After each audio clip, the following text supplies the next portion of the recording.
इंद्रायणी नदीमध्ये प्रदूषणाचा कहर जो आहे तो दिवसेंदिवस वाढत चालला आहे। या सगळ्या संदर्भातचा मुद्दा जो आहे तो विधानसभेच्या हिवाळी अधिवेशनामध्ये स्थानिक आमदार बाबाजी काळे यांनी मांडलेला आहे।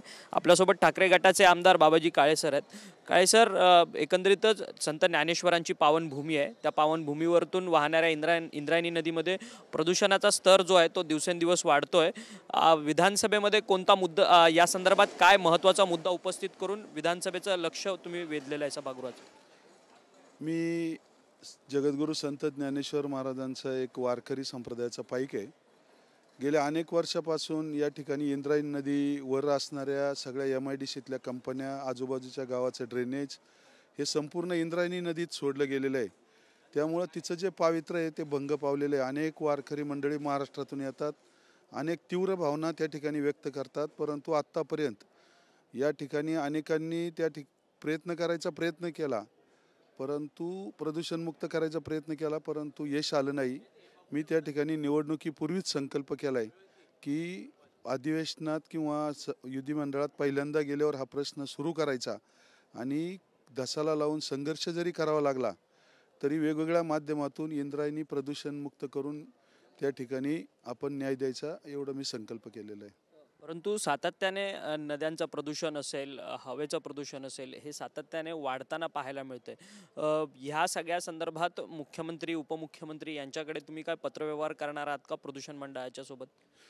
प्रदूषण मंडळाला मी पत्र तयार केलेले आहेत आणि प्रदूषण नियंत्रण मंडळाला तर देणारच आहोत, परंतु त्याचबरोबर मुख्यमंत्री, उपमुख्यमंत्री यांची सुद्धा लक्ष वेधण्यासाठी वा त्या ठिकाणी मी त्यांना पत्र द्यायचं, म्हणजे येत्या अधिवेशनानंतर लगेच देणार आहे आणि सातत्यानं पाठपुरावा करून त्यांचं शेवटी शासनाचं सहकार्य याच्यासाठी लागणारच आहे आणि वेगवेगळ्या माध्यमातून सहकार्य घेऊन इंद्रायणी प्रदूषणमुक्त करायची, एवढाच माझा संकल्प आहे।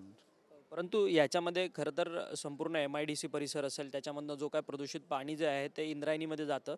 स्थानिक जे गुंड असतील अथवा स्थानिक तुमचे विरोधक असतील, त्यांचा देखील या सगळ्यामध्ये सहभाग आहे का? आणि ह्याच्यामध्ये तुम्हाला काय शंका उपस्थित होते का? की तुम्ही नवीन आमदार आहात पहिल्या टर्मचे। विषय असा आहे की मुळात नियमावली पाळून कंपन्यांनी काम केलं पाहिजे। त्यांनी त्यांचं जे पाणी आहे ते STP प्लांटद्वारे शुद्ध करून मग नदीत सोडलं पाहिजे, परंतु आत्ता तुम्ही म्हणता तसं अनेक लोकांचा वरद असतं, कंपन्यांना सुद्धा आहे आणि इतर लोकांच्या पण त्या ठिकाणी कंपन्या आहेत, परंतु नक्की त्या ठिकाणी जर चांगला कायदा, म्हणजे शासनानं जर आक्रमक धोरण घेतलं तर सगळे वठणीवर येतील। पण ते वठणीवर येण्यासाठी मी वारंवार सांगतोय की संघर्ष करावा लागला, मग तो कोणता असेल हे मी सांगत नाही, परंतु संघर्ष हा नक्की करून ते काम करणार आपण। धन्यवाद, तुम्ही आमच्याशी बातचीत केली होती। बाबाजी काळे जे खेड आळंदीचे आमदार आहेत ते म्हणतात की इंद्रायणी जी प्रदूषित आहे तिला प्रदूषण मुक्त करण्यासाठी जर संघर्ष कोणत्याही प्रकारचा करावा लागला तर तो संघर्ष जो आहे तो आम्ही करू आणि इंद्रायणी जी आहे ती प्रदूषण मुक्त करण्याचा ध्यास आम्ही घेऊन ही पुढची 5 वर्ष जी आहे ती या विधानसभेमध्ये काम करू, असं जे मत आहे ते त्यांनी आपल्याशी बोलताना व्यक्त केलं। व्हिडिओ जर्नलिस्ट साईसह अक्षय मंगणी, TV9 मराठी, नागपूर।